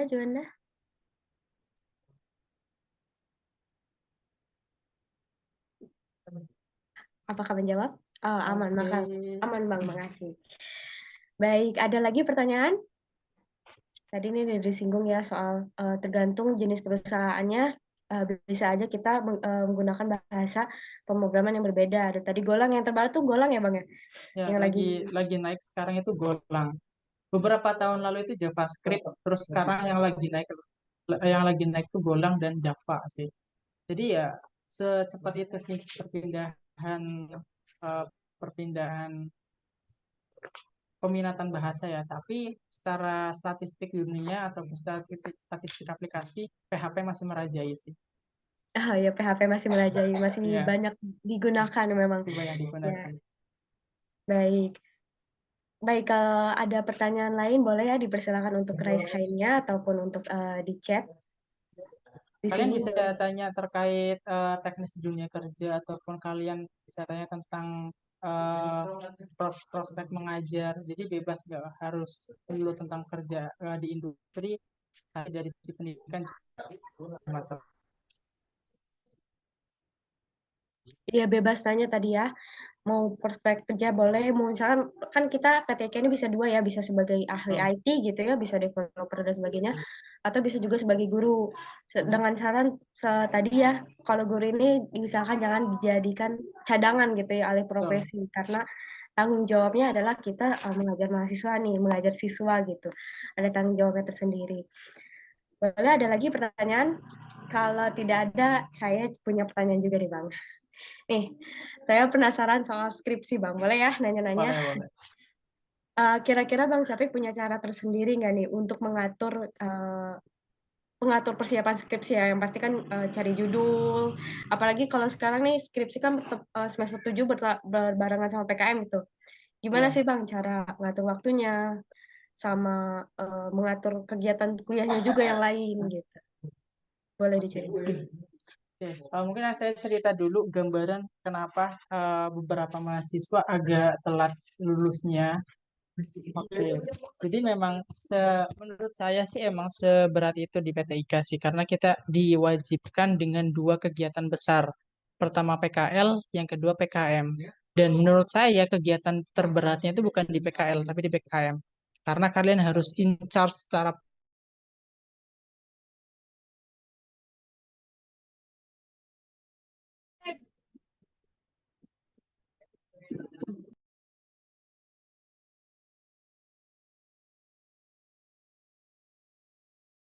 terus PKM semester 7. Nah, sebisa mungkin kalian sudah coba cari judul di semester 6, 6 ke atas. Nah, mungkin awal-awal semester 7 sembari kalian mempersiapkan PKM, seenggaknya kalian harus tahu judul, harus coba cari judulnya. Nah, untuk cari judul ini banyak sekali opsinya. Kalian bisa nanya ke dosen, misalkan dosen itu punya ide apa gitu, kalian bisa eksekusi di sana. Atau kalian coba cari judul sendiri yang relate dengan peminatan kalian. Atau mau cross peminatan juga gak ada masalah gitu. Sebaiknya ya yang relate sama peminatan kalian. Atau hal yang pengen kalian pelajari. Itu bisa dijadikan judul dan tinggal dibuat studi kasusnya. Misalkan kalian punya peminatan untuk punya minat untuk belajar bahasa Golang tadi ya kita lanjutkan. Kalian punya minat pengen belajar bahasa Golang. Nah, untuk kalian bikin project Golang, kalian harus punya studi kasus, betul nggak kan? Nah, misalkan kita lihat di prodi kita, PTIK. Nah, kira-kira di PTIK itu ada permasalahan apa ya?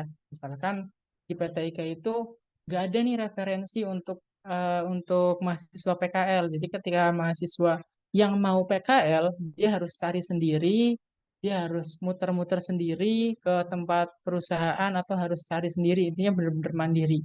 Gimana kalau saya buatkan sistem pendataan mahasiswa PKL yang sudah PKL, jadi angkatan-angkatan yang atas yang mengisi di mana mereka PKL, kira-kira feedback dari mereka recommended enggak buat teman-teman angkatan bawahnya PKL.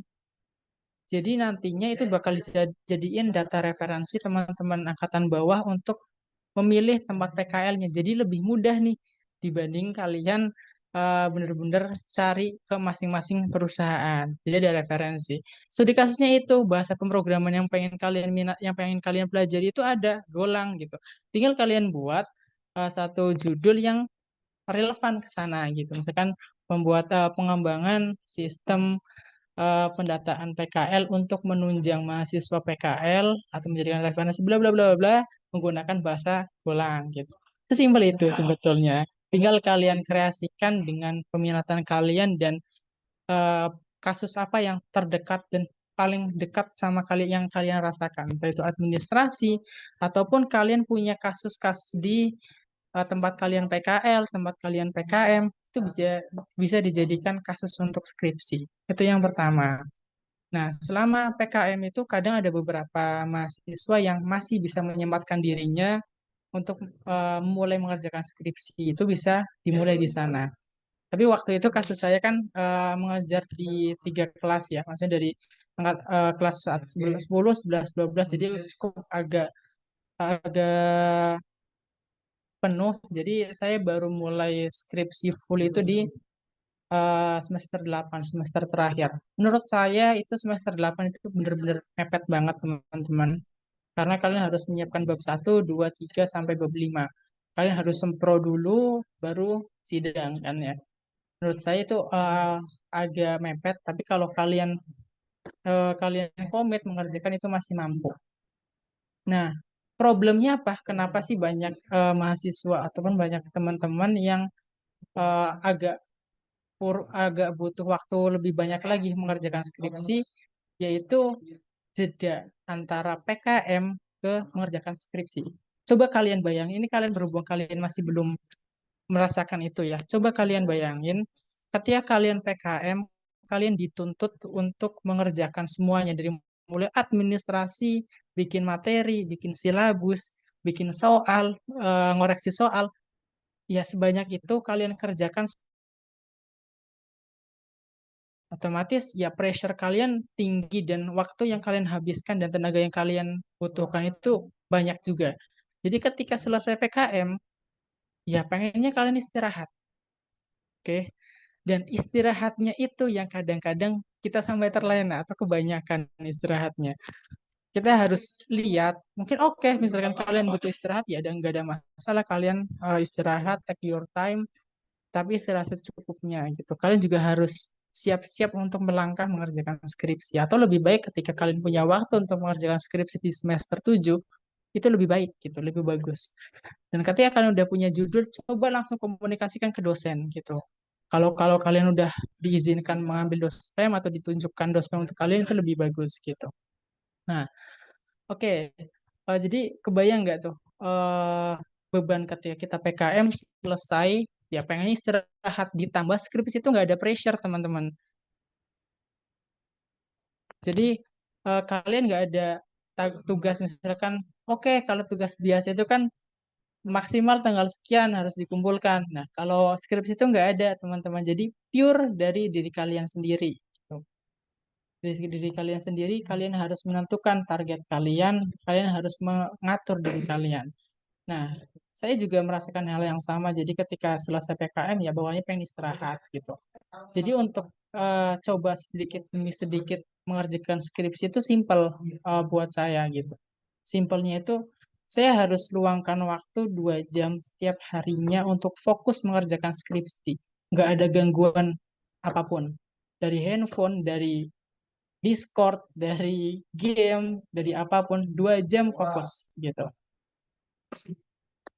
Itu simple, 2 jam aja fokus buat teman-teman mengerjakan. Baru ketika 2 jam udah fokus, sudah nyaman nih kalian. Mungkin kalian nggak sadar melebihi waktu yang kalian tentukan. Silakan 3 jam kalian mengerjakan skripsi atau bahkan banyak gitu lama untuk kalian kerjain skripsi, tapi tetap kalian harus istirahat di pertengahannya juga.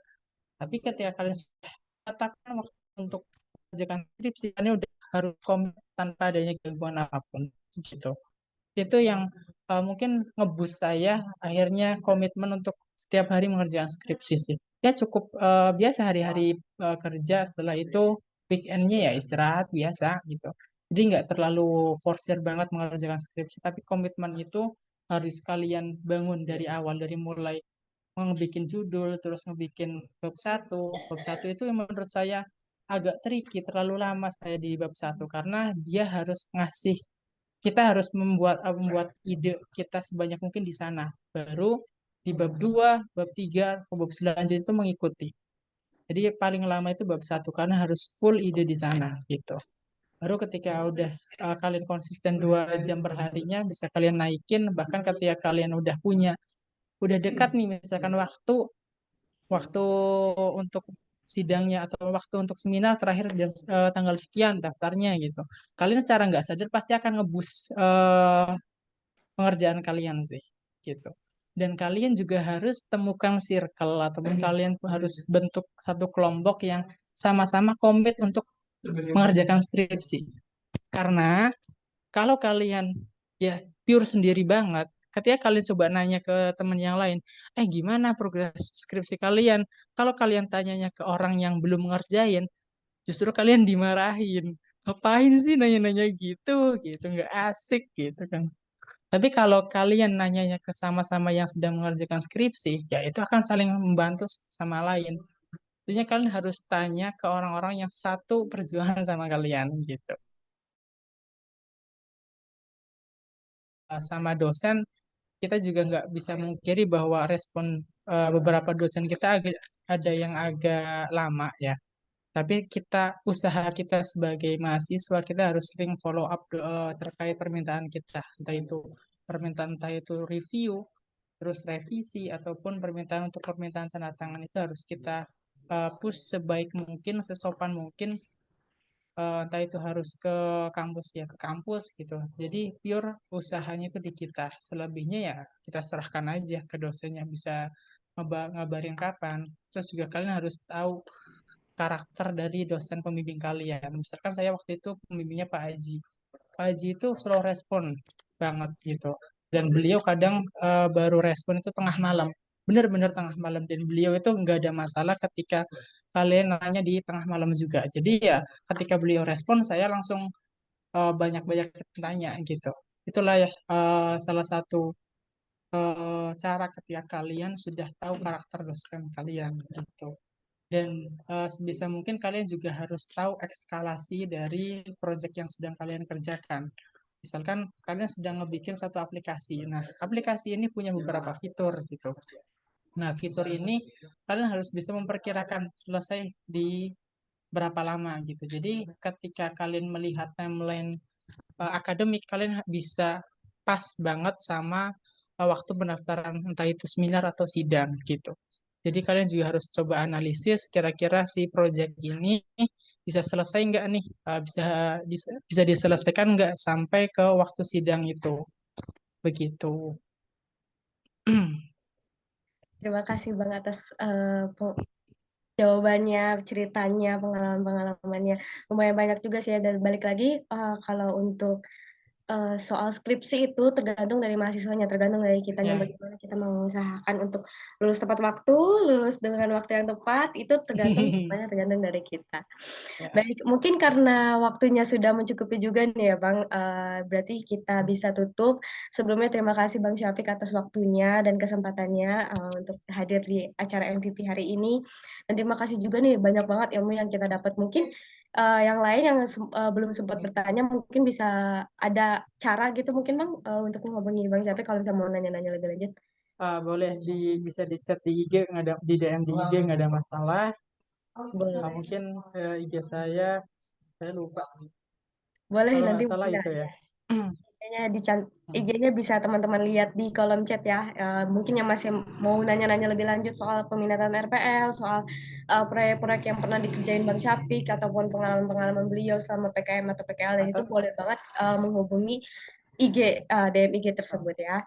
Dan terima kasih sekali lagi Bang Syafik nih sebelum penutup kira-kira boleh kasih motivasi nggak nih Bang ke mahasiswa teman-teman mahasiswa terutama yang mau milih peminatan RPL. Silahkan. Ini kalian itu dari 35 partisipan termasuk moderator itu diwajibkan buat ikut atau enggak? Arahkan untuk ikut karena ini kan pasti untuk milih peminatan ya Bang. Oke. Jadi memilih peminatan itu, peminatan itu ya hak kalian. Jadi kalaupun nggak ikut pun ya nggak ada masalah gitu kan ya. Bisa jadi teman-teman sudah yakin atas pilihannya atau ya memang annoying aja. Nggak ada masalah. Jadi buat teman-teman yang udah ikut, pertama terima kasih banyak udah menyempatkan waktunya dan kalian juga harus berterima kasih buat diri sendiri gitu. Kalian mau untuk coba ngebuka diri untuk belajar masing-masing peminatan Untuk apa sih? Untuk diri kalian sendiri. Mungkin kalian ketika mendengarkan tadi yang kita bicarakan ada rasa kayaknya berat banget deh di RPL, ataupun ada yang rasa oh kayaknya mampu deh saya gitu. Coba kalian gali lagi kira-kira peminatan kalian lebih condong ke arah mana. Terkait langkah pertama kalian itu pasti akan berat, pasti akan susah. Tapi ya sejauh apapun tujuan yang kalian ingin capai, langkah pertama itu pasti akan berat. Ibarat mungkin kalau teman-teman lari itu kilometer pertama, 2, 3 itu akan terasa berat. Tapi kalau udah masuk kilometer ke-5, 6, ataupun kilometer ke-9 itu udah ringan. Jadi ya nggak ada masalah ketika kalian ngerasa berat di awal, tapi kalian harus cari gimana penyelesaian di masing-masing fase kalian gitu. Dan jangan malu untuk bertanya dan jangan capek untuk belajar sih. Mungkin saya setuju banget dan relate banget sama kata-katanya Imam Syafi'i. Barang siapa yang lelah untuk belajar, silahkan bersiap untuk menerima pahitnya kebutuhan. Coba bayangkan aja, ya kalian nggak mau belajar sekarang, dan kalian nggak mau all out untuk belajar sekarang. Coba bayangkan 5 atau sampai 10 tahun ke depan. Kira-kira kalian mau jadi apa gitu. Dan bahkan ketika kalian sudah belajar pun, kekhawatiran itu tetap ada gitu. Bagaimana ketika kalian nggak belajar gitu. Jadi di fase kalian silahkan banyak-banyak belajar dari manapun, coba bangun network sebanyak apapun, itu nantinya akan ngebantu kalian di masa depan nantinya gitu. Mungkin itu sih dari saya. Silahkan kalian coba cari tahu sendiri, coba dalami, kenali diri kalian sendiri, dan apapun yang pilihan yang kalian ambil, kalian harus tanggung jawab atas pilihan itu. Gak ada yang mudah di dunia ini, dan kalian harus membayar apa yang ingin kalian capai. Dan harga itu nggak semuanya ada labelnya. Kalian bisa bayar itu dengan waktu, dengan tenaga, dengan tekad, untuk akhirnya mencapai tujuan yang kalian inginkan. Bahkan saya pun dulu untuk mencita-citakan sebagai programmer aja ragu gitu. Dan ternyata sampai ke fase yang sekarang gitu. Jadi cukup kalian usahakan yang terbaik di masing-masing fasenya. Gitu. Baik, terima kasih Bang Syafiq atas motivasinya. Nah, berhubung kita juga ada di penghujung acara, izinkan saya menyimpulkan ya sesi kegiatan hari ini. MVP kepada hari ini, motivasi peminatan pada hari ini berfokus kepada peminatan RPL, di mana peminatan ini lebih berfokus kepada logika, algoritma, dan pemrograman ataupun coding menggunakan bahasa-bahasa seperti bahasa C, Java, PHP, JavaScript, dan memiliki job profile seperti developer, full stack developer, front end, back end, bahkan mungkin bisa juga data science dan sebagainya. Semuanya terkait dengan coding. Dan untuk memasuki peminatan RPL ini dibutuhkan beberapa hard skill seperti bahasa pemrograman yang dipelajari tadi, framework juga, dan juga beberapa soft skill penting seperti kemampuan komunikasi, leadership, dan juga kemampuan penyelesaian masalah.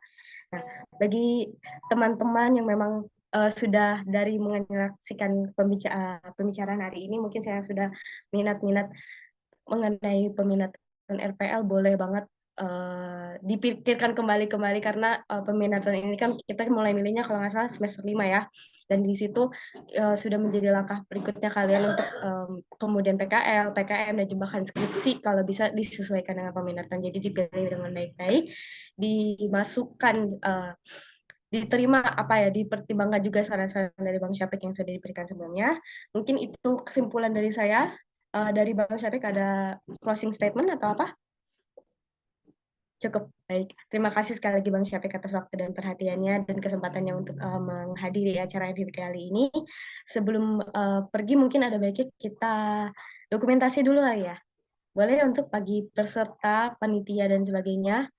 Boleh di on cam sebentar, kita dokumentasi bersama Bang Syafiq.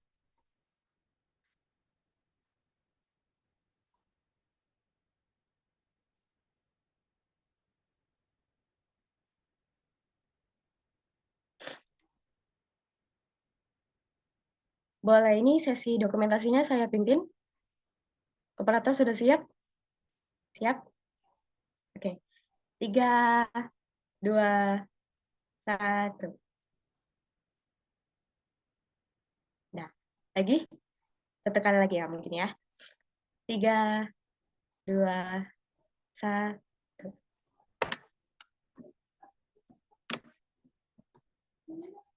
Oke. Sebelum pergi juga nih kita dari panitia ya ada bekal apa sih namanya, oleh-oleh gitu. Dari panitia boleh mungkin untuk panitia ditampilkan sertifikatnya.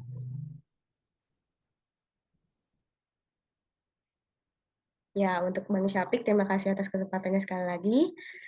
Terima kasih atas waktunya, terima kasih atas ilmunya. Semoga apa yang disampaikan hari ini bisa menjadi motivasi dan juga semangat bagi teman-teman mahasiswa yang menyaksikan, yang menghadiri, dan untuk lebih mantap lagi memilih peminatan LPL. Terima kasih Bang Syafik.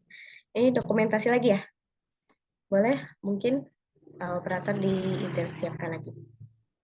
3, 2, 1. Baik, terima kasih Bang Syafik. Terima kasih. Ya, terima kasih kembali. Saya izin live ya. Semangat buat teman-teman semua yang mau ngambil kesempatan Semangat dan teman-teman mau semua. menyelesaikan studinya. Silakan kalian bisa pilih apakah kalian bisa mau menyelesaikan dengan baik atau dengan ya kalian sudah memilih dengan baik karena tanggung jawab itu. Terima kasih. Assalamualaikum warahmatullahi wabarakatuh. Waalaikumsalam warahmatullahi wabarakatuh. Terima kasih. Ya, mungkin sekian dari saya. Untuk sesi hari ini saya kembalikan ke MC.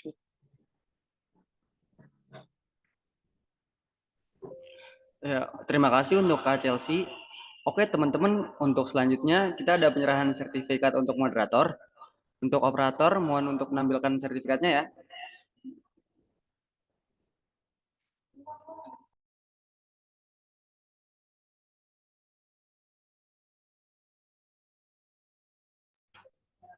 Baik, kita dokumentasi dulu ya, Kak.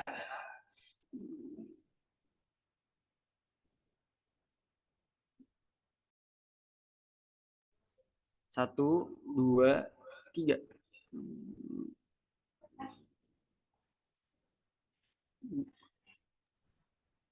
Baik, terima kasih. Oke, terima kasih Kak Chelsea ya. Ya, terima kasih Oke, kita teman-teman. ke sesi foto dulu untuk semuanya. Tolong on cam ya.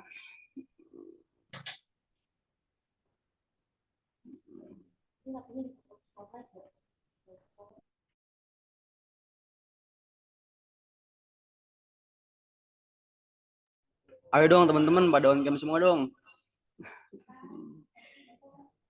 Kita mau sesi foto nih.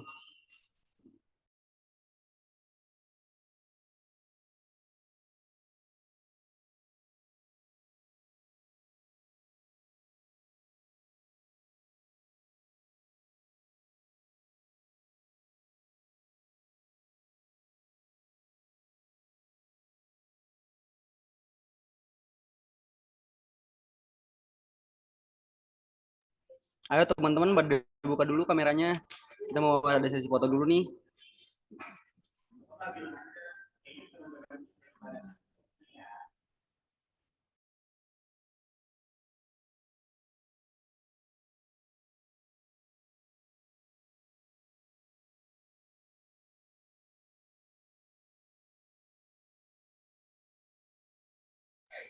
Yuk teman-teman, jangan lupa senyum ya. Kita foto, hitung dulu. 1, 2, 3.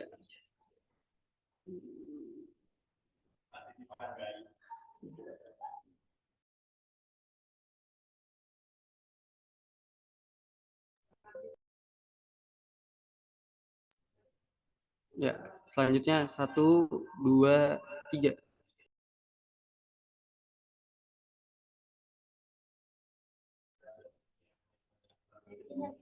Oke, terima kasih Kak Chelsea sudah bersedia menjadi moderator.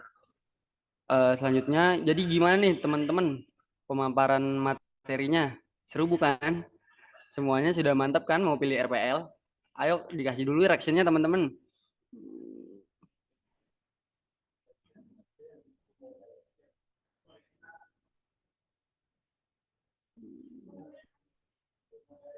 Materinya seru nih dari kayak Ayu.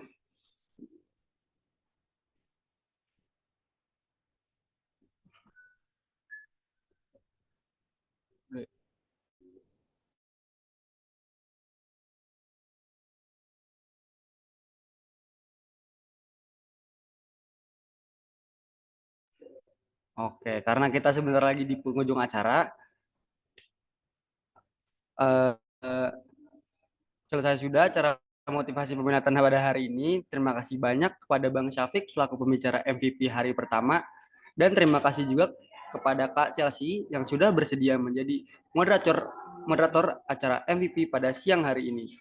Saya ucapkan terima kasih juga kepada teman-teman mahasiswa PTIK 2022 dan 2023 yang sudah hadir dalam acara MVP hari ini. Semoga ilmu serta pengalaman yang dibagikan dapat bermanfaat bagi kita semua. Jangan lupa untuk hadir di acara MVP hari kedua dengan topik peminatan teknik jaringan komputer atau TKJ pada hari Sabtu 20 Juli 2024. Baiklah, kita sudah di penghujung acara. Saya Ahmad Rafi sebagai MC mewakili panitia MVP. Mohon dibukakan pintu maaf apabila ada kekurangan dalam penyampaian kata dan izin untuk pamit undur diri. Akhir kata, wassalamualaikum warahmatullahi wabarakatuh. Waalaikumsalam warahmatullahi wabarakatuh. Terima kasih semuanya.